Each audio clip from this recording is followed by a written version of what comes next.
Good evening from New York. I'm Chris Hayes. We've got a ton of new developments today in the story of the attempted coup, the effort at the very highest levels of the U.S. government to throw out the results of last November's free and fair election and install the loser, Donald Trump, in power. Today, one of the most prominent coup plotters, former top Trump advisor Steve Bannon, who was indicted on criminal charges last week over his refusal to cooperate with the House committee investigating the insurrection. Bannon was in court.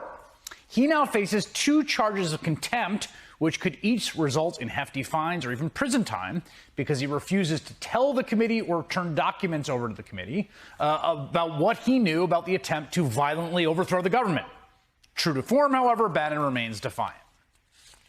If the administrative state wants to take me on, bring it. Because we're here to fight this, and we're going to go on offense. And you stand by. You see how we're going to go on offense, okay? Nancy Pelosi, Merrick Garland, Joe Biden, all of them. What do you mean? Okay?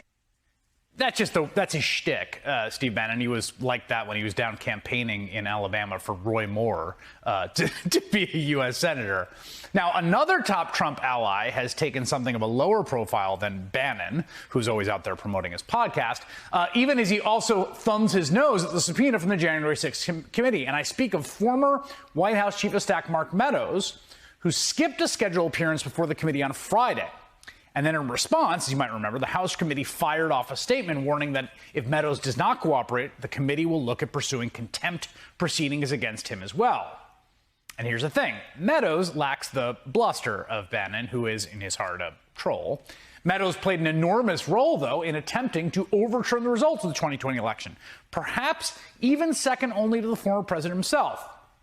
We now know, for example, that Meadows pressured the Department of Justice to investigate Trump's utterly bonkers claims of voter fraud. I mean, even some of the most ridiculous ones. According to leaked emails, Meadows actually reached out to the acting Attorney General, Jeffrey Rosen, asking the DOJ to look into, among other conspiracies, quote, a fantastical theory that people in Italy had used military technology and satellites to remotely tamper with voting machines in the United States and switch votes for Trump to votes for Joe Biden. Yes, that there was an Italian conspiracy to use satellites to switch votes, okay?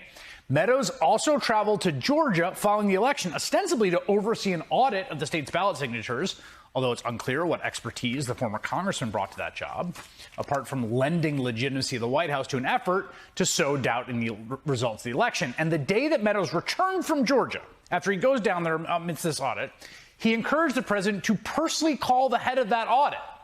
And Trump then did just that. This is not Raffensperger. This is someone, a subordinate, telling her, quote, when the right answers come out, you will be praised.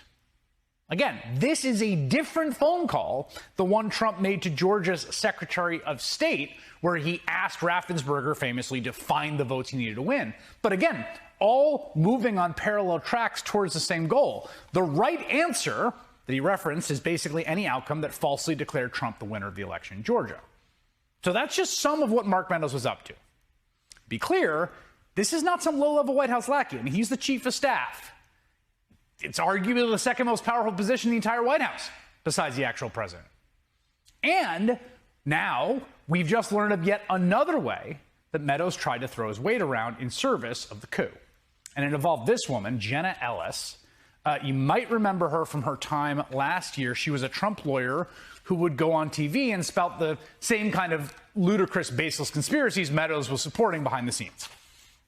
Our strategy is to make sure that we continue to challenge all of these false and fraudulent results. What is the point of all this?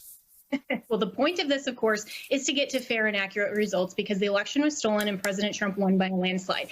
There you go. He won by a landslide. Election was stolen. Maybe it was the ghost of Hugo Chavez. Maybe it was the Italians with their special satellite. Who knows?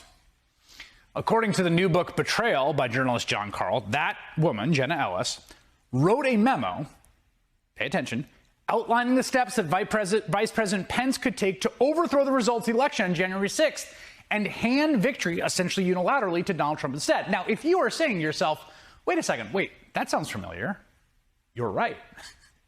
But to be clear, this is a different coup memo from another lawyer than the previously reported coup memo, written by one of Trump's other lawyers. Multiple coup memos, both of them encouraging Mike Pence to unilaterally essentially declare Donald Trump the winner more or less, to overthrow the results of the election on January 6th.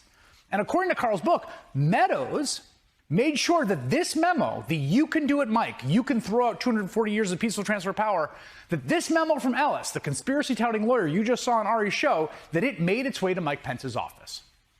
We know what the game was here. The signal from the White House that it expected Pence to do its bidding. That was why Donald Trump was up there, painting a target on his back. That's why he tweeted.